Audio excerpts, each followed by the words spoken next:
Okay. Let's try this again. If you hear something in the background, it's a heater. It's cold in here!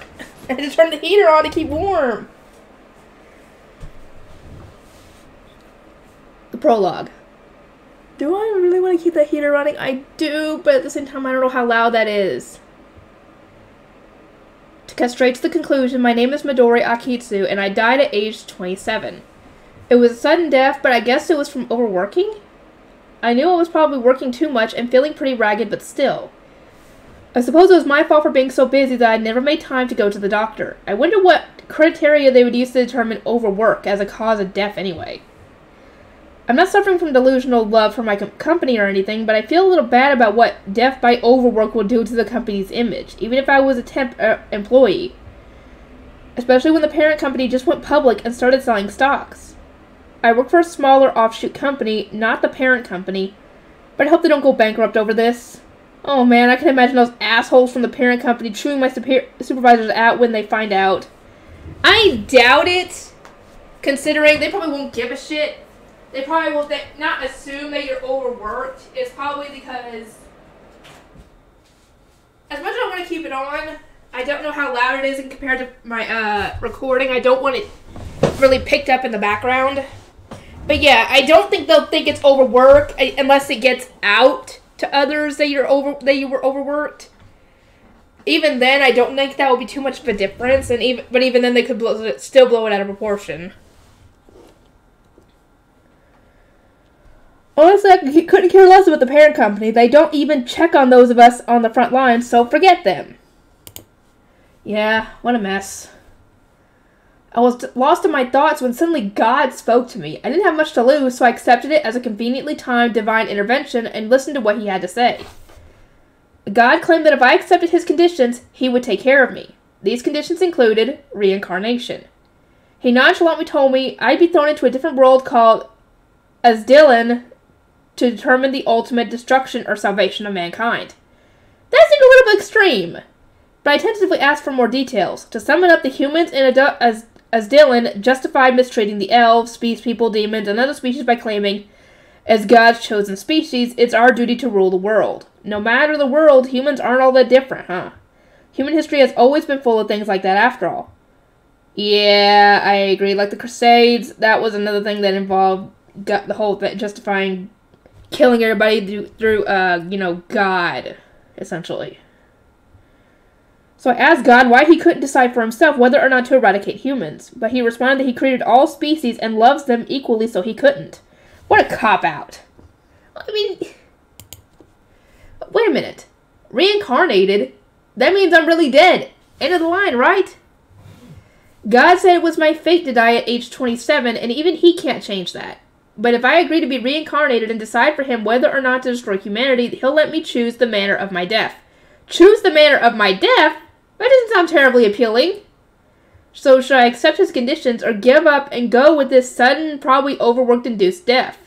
Our parent company is affiliated with the government, or rather employs several influential former government officials, so they could probably sweep this scandal under the rug. Yeah, probably.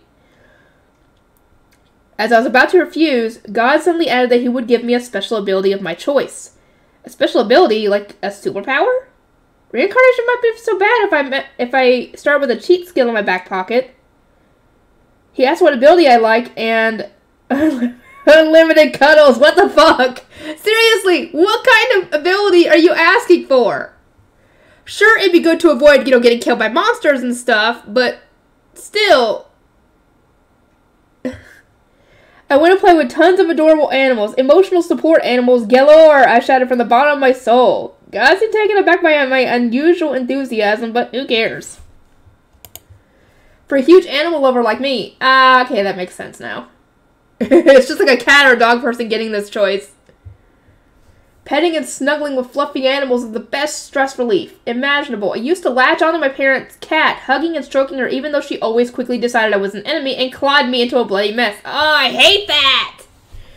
Cats are assholes at times. Dogs will love you unconditionally, except when, you're a threat to their owner, or they just decide they don't like you.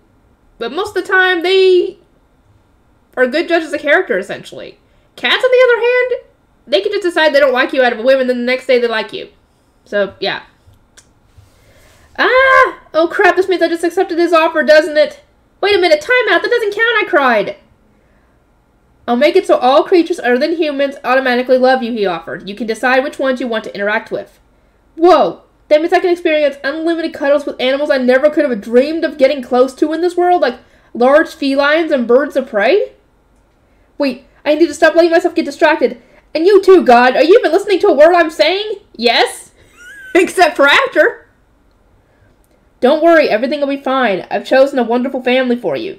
He's skilled at not letting resistance phase him, huh? Why did my fate end up in the hands of someone like this? Is this because of my deeds in life? If so, I hate my past self. In any case, I'm going to slap the goofy smile off of his face, and then I'll depart for this new world. I wasn't prepared for this!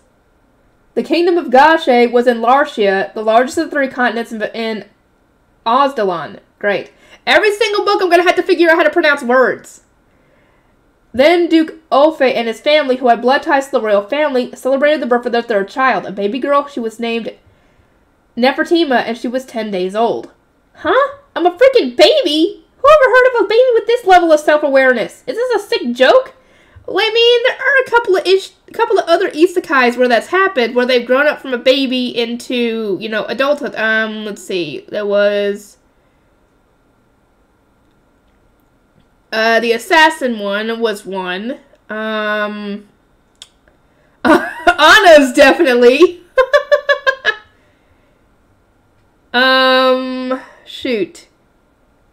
Sort of, Mushoku Tensei was another one. There was at least a few out there who's like this.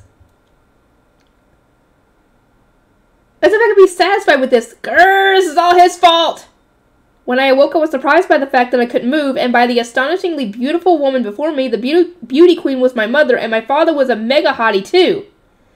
Shortly after I learned, I also had an older brother and older sister, and of course they were just as attractive as our parents. Come to think of it, how are my parents and siblings, or my past life's parents and siblings, I mean, doing? I left home and moved to Tokyo in my 20s, but no one would have guessed I would end up dying there alone.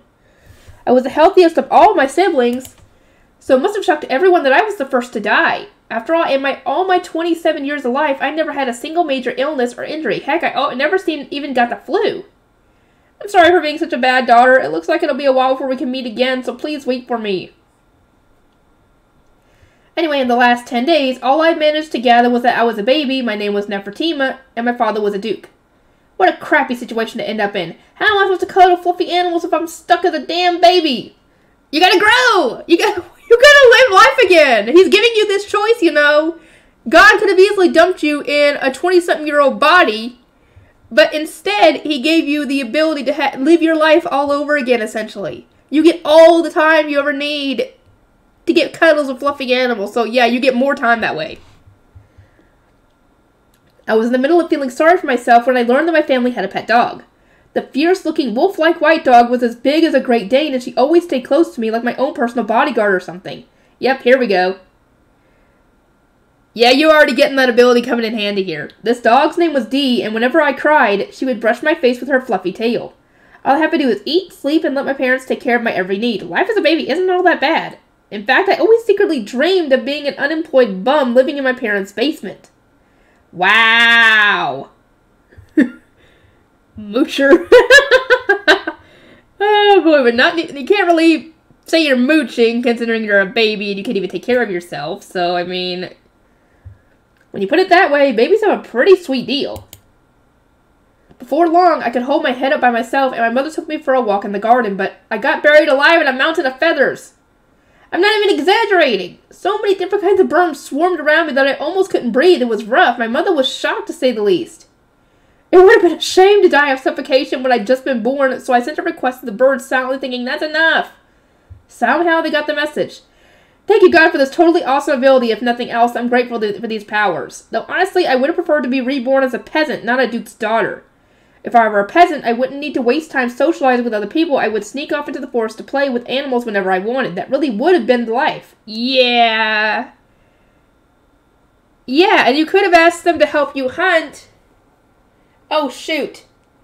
I was gonna say you could have asked them to help you get food in case you guys were weren't eating food, to survive. But the ability is for all animals to love you. Oh my god, getting to see the person you want to be around and then they end up getting killed and served to them. Oh my god, that would have been awful. Would you go vegan? Oh boy. Time passed while I did nothing but lay around all day being cared for by my doting mama and papa and entertained by my kind older brother and sister. Soon I learned how to crawl. Once that happened, Dee became even more overprotective. Whenever I wandered too far, Dee would pick me up by the scruff like a baby animal and bring me back. This animal cuddling power that God gave me is incredibly soul healing. I was living my best baby life and enjoying every minute, but in no time I had grown up quite a bit. Kids sure do grow up fast. I figured I should be able to stand up by now, but when I tried, I immediately fell over and smashed the back of my head. It hurt so much that I wailed. It sounded more like a screeching dinosaur than a human child, really. It's amazing how such a huge noise can come out of such a tiny body. I know! Children are mysterious beyond comprehension. Dee, who judged the situation to be particularly dire, found someone to help. Tears obscured my vision, but from the feeling of the arm that scooped me up in a hug, I knew it was my older brother. Wouldn't you usually get the child's mother in this situation? I guess he was the closest. Nima, are you hurt anywhere? My brother asked, gently checking me for injuries. Because I had lost nearly all sense of dignity since becoming a baby, his hands on my body didn't bother me. Once my brother discovered the lump on the back of my head, he gently stroked the area for several moments. To my surprise, the pain slowly dissipated. Did you heal her? Once the pain was no longer a bother, fatigue overcame me. Yeah, because you were crying so much. I'll keep holding you, it's okay to sleep. Next time you do something reckless, make sure someone is with you when you do it, okay? Okay, that sounds like a good idea. Until I get the hang of standing by myself, I'll only practice when someone is around to support me. The time has come. I could do it for sure this time. Only, why is it so damn hard to balance in a baby's body? Because it's a baby's body. You're not going to have the coordination of your adult self. My legs are as wobbly as a newborn fawn, but I won't give up. Once I can walk, I might even be able to ride on Dee's back. Determined, I planted my shaking legs in a wide stance. Nearby, my mother and Dee held their breath in anticipation as they watched. I gathered my courage and surged to my feet. Then lost my balance and pitched forward. I'm gonna smash my face this time! Picture myself kissing the carpet. Thankfully, my savior rescued me right before I face planted onto the floor, so I ended up kissing a mouthful of Dee's fur. Ah, so fluffy. Her fur smells like sunshine. I feel so peaceful. Ah! I can't pronounce Dee's name properly. Oh well, I guess it can't be helped. I'm a baby after all. Nemo, you sure do love Dee, huh? Mama's gonna get jealous. My mother looked sad, so I obligingly called out Mama and cuddled her. Aww. That's so sweet. Even though my mother was an aristocrat, she didn't just hand her children over to a nanny or wet nurse. She cared for us as much as possible. She went to the royal palace sometimes for work, though. Apparently she was a super talented wizard, or magic user, or something.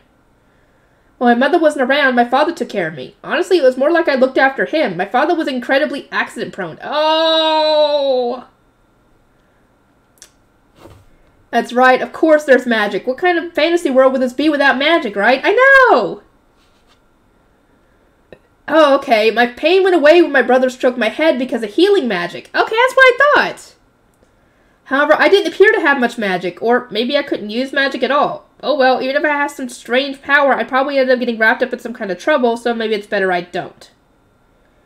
I played with Dee and the birds in the garden, was showered with love by my family and the servants, and all the while I continued to grow. Before I knew it, an entire year had passed since I arrived in this world. Time sure flies. It was my birthday, and my family held a small celebration with the 5 of us. It was spring, but the weather was sunny and warm, so they set up a table in the vast garden and had a mini party. I still couldn't chew very well, so I only got soft foods, but everything was delicious. Nima, say ah. My brother fed me with a minestrone soup with finely chopped vegetables and ground beef. Ah, yum. My brother was a handsome boy who'd inherited our mother's honey blonde hair and azure blue eyes. His name was Rolfried, but he usually went by Ralph. He was 10 years older than me, so he's 11, but handsome and talented in academics and swordsmanship, a promising heir to our father's title. You spilled a little, Nima, my sister said as she wiped my face. Her name was Carnadia, nicknamed Karna. She was 7 years older than me and would be 8 on her next birthday. She had her father's red hair and eyes the color of jade. Her facial features also resembled our father's, so she was sure to be a knockout fake beauty when she grew up. Definitely. In case you were wondering, I had copper hair and black eyes. Apparently black hair and eyes were rare in this world. The people here seem to have features more similar to the Caucasian race in my world. Huh. Copper hair? That's a reddish brown, correct? When I said my eyes were black, I didn't mean dark brown like most Japanese people's eyes. They really were as dark as the night sky. It freaked me out the first time I saw myself in a mirror. My facial features were average, vaguely Northern European looking, I guess. I was disappointed with my nose, though. It was flatter than I would have liked. I hoped it would become a bit more regal and pronounced as I got older. I compared myself to my parents and concluded that I looked nothing like either of them. If I were gorgeous in addition to being a member of the nobility, it would lead to nothing but trouble, so I'm actually relieved. I don't need to be super elite like the rest of my family, no thanks. Thanks, Kana. Although I knew all the words, I couldn't get my tongue to pronounce any of them properly. When do kids normally start speaking anyway? You're such a good girl, Nima, my father said, grinning broadly. He was a disgustingly doting parent. Papa, you're a total hottie, so act cool. Don't make such sappy-looking faces. Oh my god. I gotta watch this now.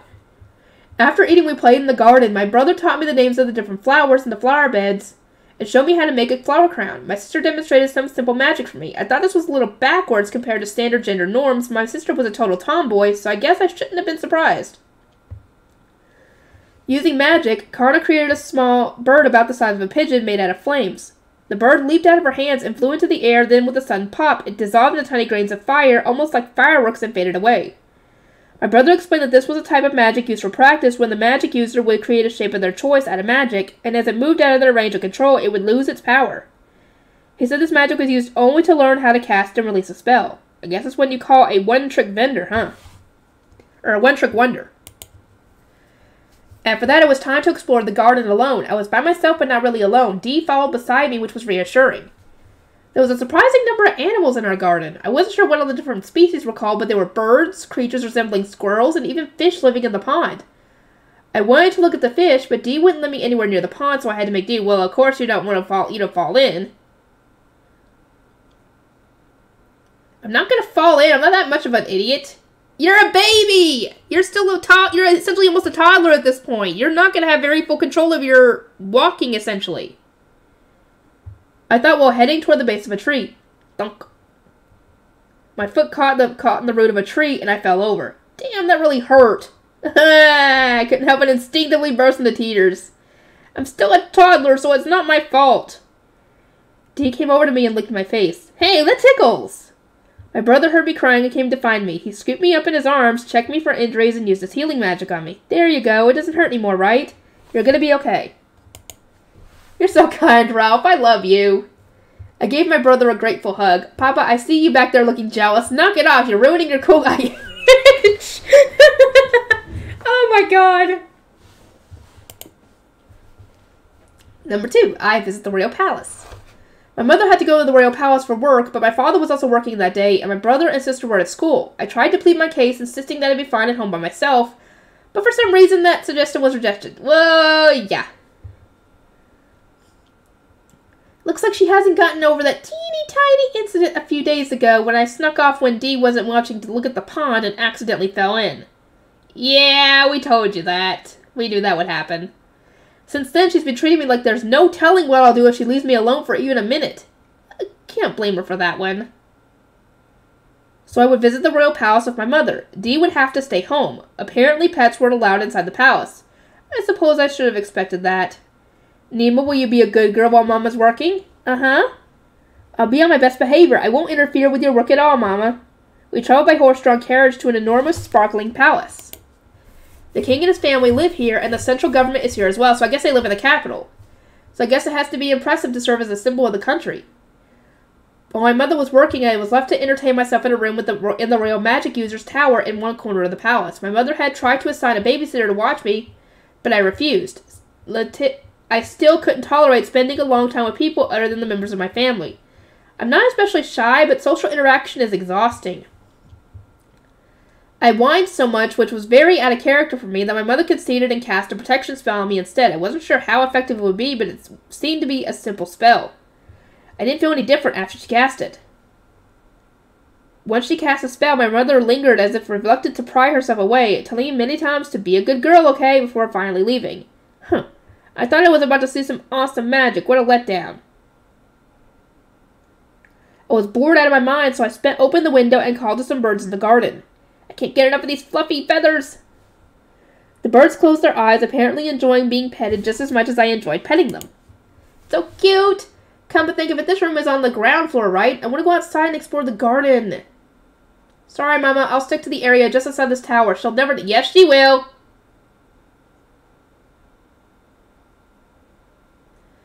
Yes, using a chair in the room as a stool, I climbed at the window. I figured that it would have stopped her from leaving the room. Crash. Failed landing. Damn, that hurt, but I have to suck it up. If I cry, I'll be caught for sure. Yep. I explored the garden with the birds as my guides. Many animals were in the garden. I saw a pot which looked like a squirrel with droopy ears. I learned the name of this animal from an illustrated encyclopedia, and a rhea, which resembled a cougar, only much smaller. As soon as the animals noticed me, they approached without fear and let me pet them. I was petting and cuddling to my heart's content when they all turned and fled. Why did they run away? Is someone coming? I looked around searching for the cause of the animal's strange behavior and spotted an animal that was extremely rare in my original world. Oh my god, here it comes! A white tiger! A real-life white tiger! He's much, much bigger than me, but who cares? Here comes a super rare large feline. My target is within my sights. I want to touch him, cuddle him, love him, and I can't just stand here waiting! The white tiger noticed me. Perhaps he had been alerted to my freakishly excited aura. Then he crept toward me. I'm a little scared about this one. This is a tiger we're talking about here.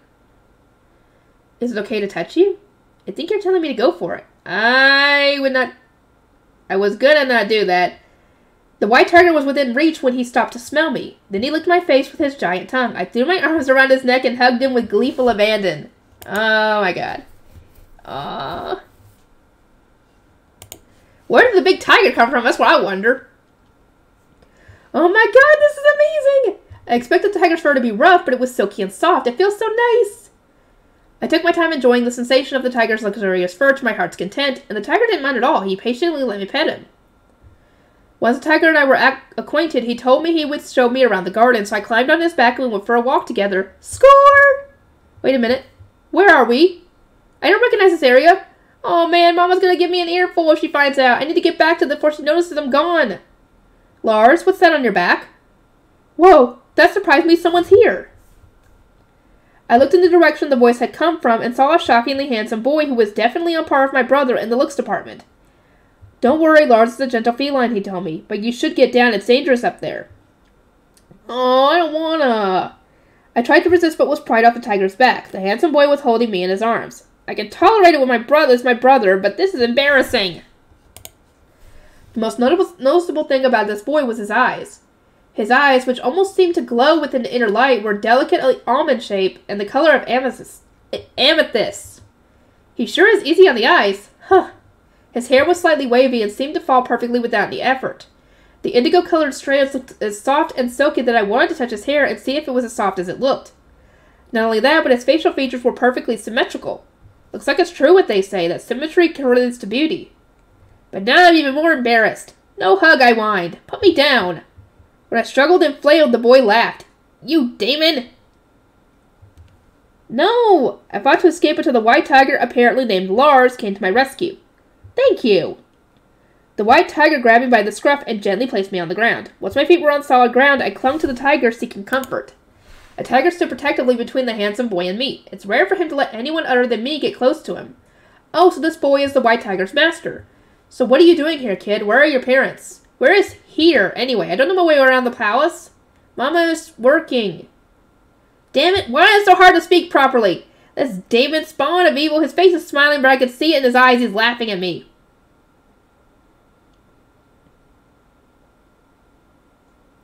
Oh god, what is your name? How am I gonna even do this? Oh god, it's gonna fucking make me laugh. Me Fatima Ope. Oh my god, I can't even pronounce my name right! I spent so much time practicing and I still can't say it. A relative of Duke Osp, huh? Come with me. Wait a minute, I'm here to get back. I have to get back. Mama's gonna be furious. What, do I even get a say in the matter? I'm happy that Lars is letting me ride on his back again, but I don't want to go. The boy seems to be leading us deeper into the palace. Are we even allowed here? Before I knew it, we'd stopped in front of a closed door in a ridiculously opulent room. Two men who appeared to be guards were standing watch outside the door. This is kind of scary. A door opened, and on the other side was a room that appeared to be an office. The door was gaudy, but the interior of the room was normal. All that it contained was a desk and several bookshelves. Hold on, is Lars even allowed in stores? Well, I suppose someone would have stopped us by now if he wasn't. What is it? Will? Who is that child? An older man sitting at the desk asked. This handsome boy's name is Will. I feel like I've heard that name somewhere before.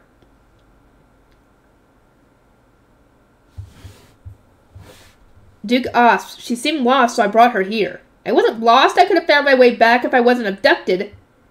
Nima? Huh? Why is Papa here? She was playing with Lars alone in the garden, so I took upon myself to help her find her way back. Huh? The older man and my father exclaimed at the same time. I don't know what's going on, but I guess I'll go to my father. Papa! I slipped off Lars' back and reached up toward my father for a hug. Nima, he cried, hugging me tightly. Papa, your face looks practically deformed when you rub it against me like that. There you go again, really. You're ruining your cool guy image. What are you doing here, darling? I don't even know where here is. Came with Mama. Was lonely, so Lars played with me. I responded with a winning smile. Was sure my kind Papa wouldn't be too angry with me. You were lonely, huh? I'm sorry, honey. You're so kind, Papa. I love you. Thank you very much, Your Highness. Wait, what did he just say? What did you call this demon, Papa? I must have misheard. You too, Nima. Say thank you to His Highness. Oh my God! It's a prince! He's a prince! That explains why that nobody stopped him. Of course we're not going to stop him. Send up the white flag. I surrender, Your Highness. That's what you call a prince or something, right? No freaking way. His face may be nice, but his personality is terrible. He seems like a cliche, stereotypical character in a novel or something. Yeah. He is. Because you're in a novel. Thank you very much. I got my Papa to put me down and even curtsied properly as I said it. Let's call the terrible articulation charming and leave it at that. When I rose from my curtsy, the prince ruffled my hair affectionately. What a pain in the neck. No. I ran to my father and hid behind him. Is this your youngest daughter? The man seated at the desk inquired. Now that I think about it, if my father, who's a duke, is here and a prince is also here, then this guy's probably the king, right? Or an advisor to the king? That would make him my father's boss. I need to greet him properly or it will reflect poorly on Papa. Oh, she said it properly. Nefertima Osfe, I'm 3 years old. I can't even say it.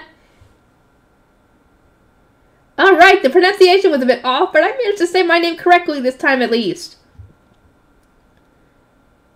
Oh, he is the king, okay. What a clever girl. My name is Galdi Russ Gashe. I'm currently serving as king of this country. Thought so. He has the same easy on the eyes and with his eyes as the prince. Anyway, I better do what I can to make sure Papa stays in his favor. Oh, God. Nice to meet you, Mr. King, I said with the most charming smile I could muster. I hate having to pronounce things as a child. It's so stupid. I prefer cuddly animals, but the smile of a little kid is formidable as well, right? Okay, good. The king is smiling, too. Papa's making the disgustingly sappy face again, though. What am I going to do with him? Oh, your father's a lost cause on that one, girl. Trust me. In the end, my father, mother, and I all returned home together. My mother scolded me very thoroughly. For some reason, my father was also a recipient of her wrath. How is he in trouble for this? He didn't do nothing. Mama's scoldings are like a sucker punch to my heart. Enough already. I can't take any more. Dee told me, I'm glad you made a new friend. Huh? She's talking about Lars, right? Definitely not that demon prince. Wait. When did she start talking to her? Is that a recent thing? However, due to this incident, my parents finally noticed my unusual ability. I suppose it makes sense that they initially failed to notice anything was up just because animals tend to like me. Lars gave it away. Turns out his species of large feline was also incredibly rare in this world. My mother explained that Lars was a sky tiger, a type of holy beast. Apparently, holy beasts didn't usually allow anyone to get close to them other than the master with whom they'd formed a bond. According to my mother, holy beast was a general term for animals that you could use elemental powers. Sky tigers primarily controlled wind and lightning and could run through the sky. Sky tigers are incredible. Next time I'll ask Lars to take me for a walk in the sky. Yeah, probably not anytime soon. In addition to sky tigers, earth tigers can manipulate the earth. Earth tigers are black. Additionally, golden lions, called day lions, can control the elements of light. And silver lions, called night lions, can control the element of darkness. Even dragons existed in this world. They were called primordial dragons. It would have been impossible back home, but I guess this is par for the course in a fantasy world. And what is more stereotypical of a fantasy world than elemental power, right? Yeah. The primary elements were fire, wind, water, and earth, and manifestations of them were called attributes. Let's take using magic to create flames as an example. Flames are a manifestation of fire, well duh, so that would make the spell an attribute of the element of fire. Magic users tend to use their own personal magic to cast spells, but this world was also full of elemental power that originated from God. The practice of harnessing and using this power was called elementalism, but unfortunately this ability was lost long ago. So humans can't access elemental power? Bummer. Well, I hardly have any magic to start with, so I suppose it doesn't affect me either way. Well, you're still a toddler. Of course you're not going to have really much magic yet until you get older.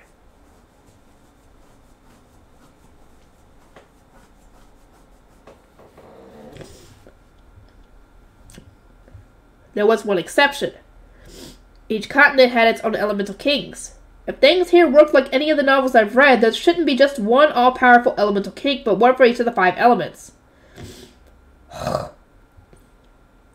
As Dylan had 3 continents, each of which had its own elemental kings. And since there were 4 elements, each of the 3 continents should have 4 kings for a total of 12. Furthermore, light and darkness were the dominion of God alone, so there was no elemental powers or magic that could manipulate them. This power was given only to the day lions and night lions, and so they were known as the messengers of God. Oh, and there was a place on each continent called the Elemental Palace. You could meet the Elemental Kings if you went there. However, you had to be bonded with the Holy Beast to be allowed inside.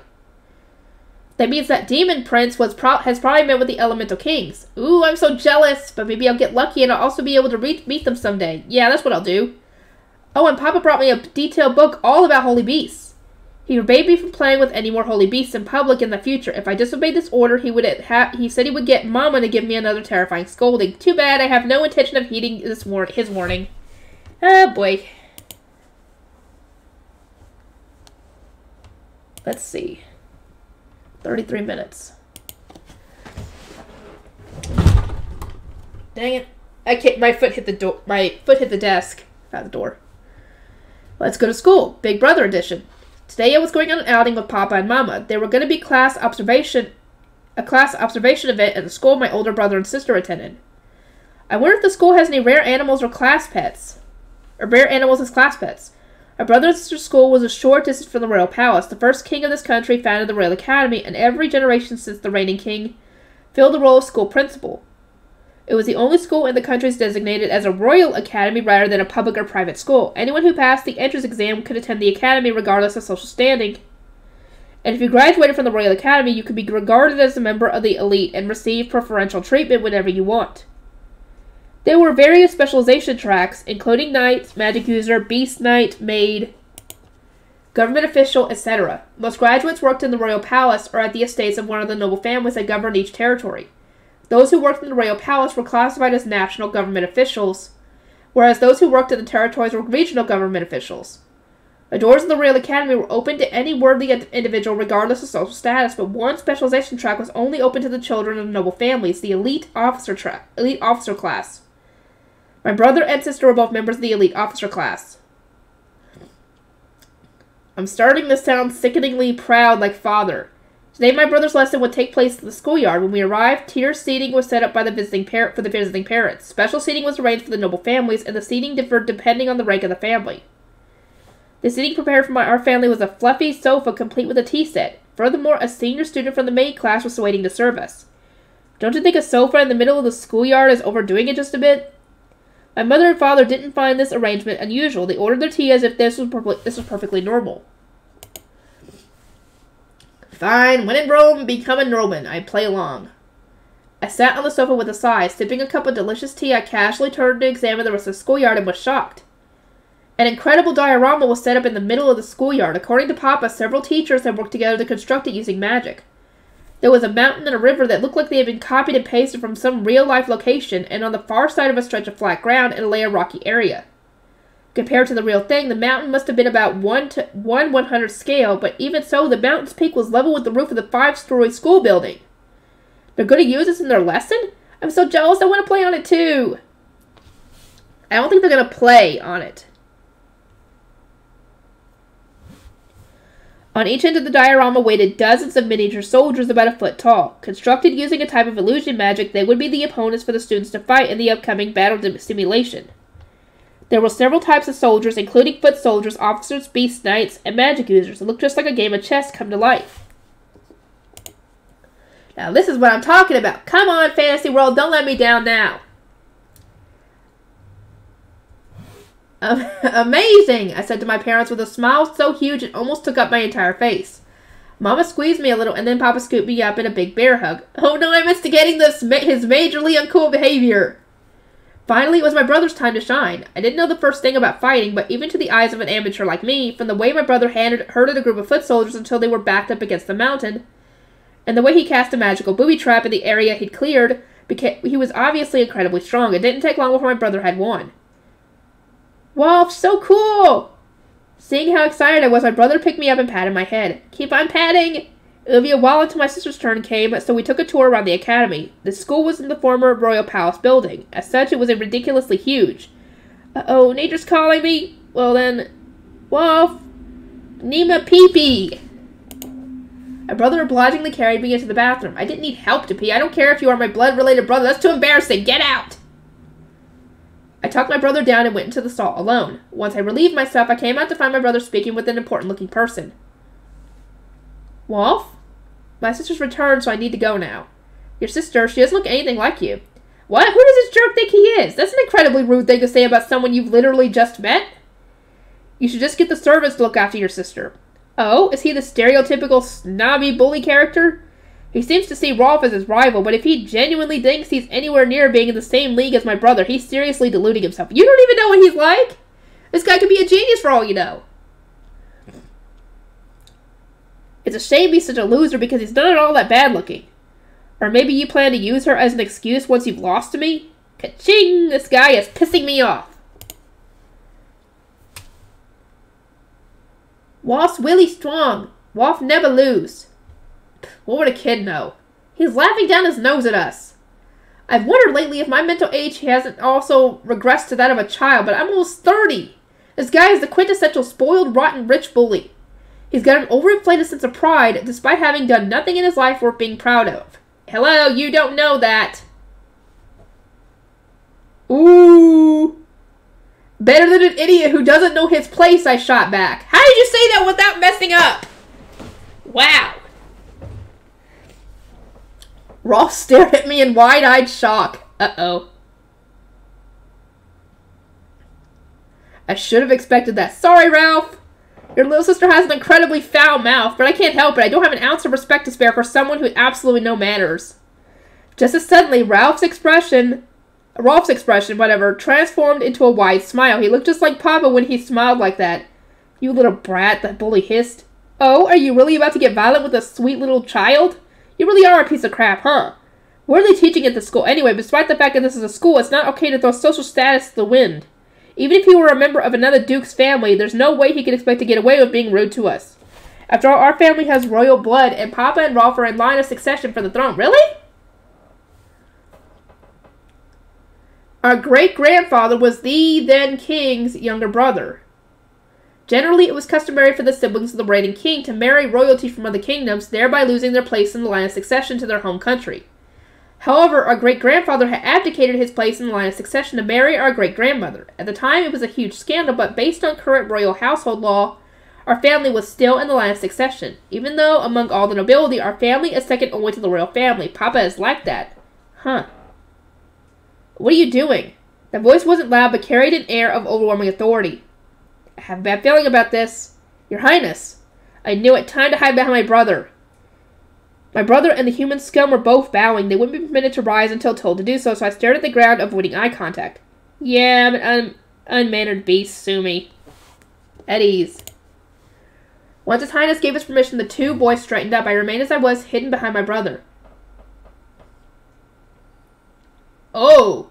Tristan Disdale, do my eyes deceive me, or did I just see you about to strike a child? By no means, my prince. You big fat liar! You were so infuriated your hand was practically moving by itself. Is that so? In that case, why is Nefertima cowering behind her brother? Oh! He's misinterpreting that, but it's in her favor. I'm not hiding because I was afraid of being hit. I just don't want to be captured by a demon prince. Your Highness, you're acquainted with my sister? Rolf asked, unable to hide his surprise.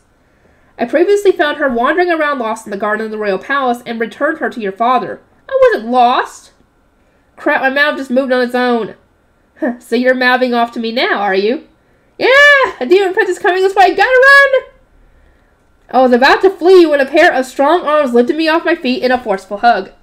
He likes you, come on!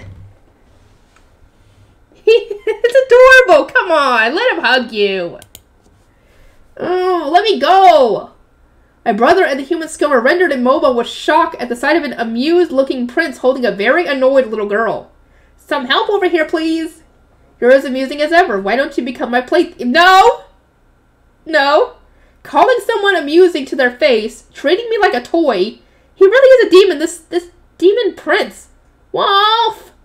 Halfway to tears, I called out to my brother for help. He finally came to his senses, but there was nothing Rolf could do to force the demon prince to release me until he felt like it. What if I make it so you can freely enter the royal palace whenever you like? At those words, I stopped struggling. A free pass into the royal palace would mean I could play with Lars as much as I wanted. But didn't your father say not to do that? Not to play with any holy beasts?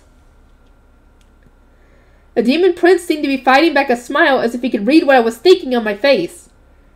Do you like Lars that much? He asked. Oh, God. Lars is my friend. Please, God, do something about this wretched lisp! I beg your pardon, your highness, but you can't possibly consider granting a child like this permission to move about freely within the royal palace, the human scum protested. Don't you dare get in the way of my meeting with Lars! It won't be a problem if it's Nefertima. My father is also very fond of her. Mr. King? That's right, make sure you visit my father when you're at the palace. Oh, looks like I'll have another chance to meet the king as well. Okay. You seem to like my father well enough, so why do you hide from me? Isn't it obvious? Why did you say this? Because you're a demon prince.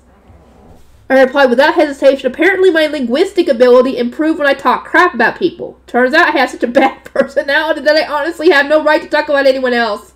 Who would have guessed? Uh-oh. I see. In that case, I suppose I should act appropriately demonic. Oh, what's he gonna do?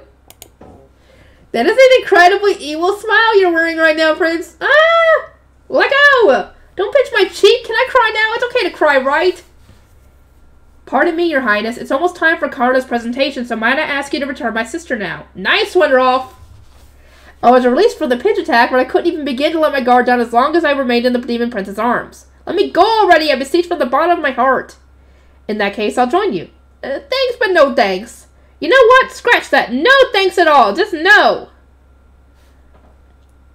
It would be an honor. However, I couldn't possibly burden your highness any further by having you carry Nefertima around for me. You can do it, Ralph. You're my only hope. However, a child like my brother was no match for a member of the royal family. It's fine. This is my toy now, so I'll carry it myself. It? Dude! Rolf's face was a mask of uneasiness as the demon prince made this blasé announcement. Oh man, I'm questioning if I made the wrong choice by agreeing to be reincarnated. I'm sorry, Ralph. Tristan, be warned that Nefertima is under my protection. You do best to see to it that something like this does not happen again. The human scum jumped, alarmed at the menace in the demon prince's words. Then he went white as a sheet, finally realizing that he'd incurred the prince's wrath. Sucks to be you! With me still a captive in the arms of the demon prince, we headed off toward Carta's lesson. So how long is he planning on carrying me around for anyway? I might not be that big of a deal for an adult, but for a boy around my brother's age, I must be pretty heavy. Not that I'm fat or anything. Well, I don't think I'm fat. Aren't I heavy? I can walk, I said. Carrying you is a good workout. Excuse me?! I knew I was the one who asked, but still, you don't be popular if you aren't kind and gentle to girls. Oh, right, he's a handsome prince. Even if he's a complete narcissist, because of his bright and shining future, there's absolutely no possibility he won't be popular with the girls. I searched the demon prince's face as I pondered this. Nefertima's eyes are black. Where the heck did that come from? Oh, I see. It must have been because I was staring at him. I suppose with how close we are, it was inevitable he'd notice as soon as our eyes met. I believe they're actually a very dark blue. It's so dark they almost appear black, my brother responded smoothly. Apparently, it sounded hard to say that my eyes were black, or sounded bad to say that my eyes were black, so my family doggedly insisted on calling them blue. No one's bothered explaining to me why that is yet. But in any case, let's change the subject, shall we? Call me Nima, I insisted. Nefertima is really long, so I'd rather go by a nickname. But, you know, recently I've been thinking that Nefer or Erdi would have been more obvious nicknames. It's just occurring to me how lazy and unimaginative it was to take my name's first and last syllables to form my nickname. Nima, huh? In that case, you can call me Will. Will? Damn, I still can't pronounce L's properly. You'll get there eventually. Until then, Will is fine. Did the demon's princess say something kind and considerate? I'm starting to contemplate the possibility that he might not be all bad after all. Oh no, don't tell me I'm falling under the demon prince's evil spell!